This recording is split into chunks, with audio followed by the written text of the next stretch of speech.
samo da vam kažem, šokirat ćete se sada ovom izjavom. Ne, bit ćete u šoku. Ja vam kažem da ćete vi biti u šoku kad vam Luka saopšti šta on misli o Liverpoolu trenutno.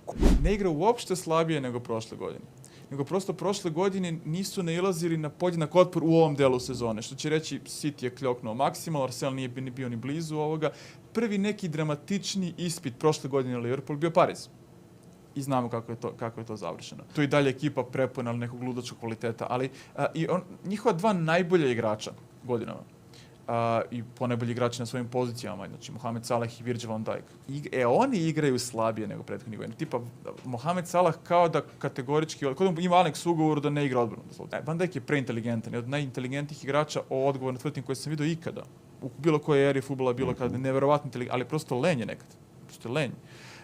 On će uvijek na terenu naći rješenje, pokazat će sa igračima gdje je put do protivničkog gola, do izlaska iz pritiska, ali on se neće pomeriti.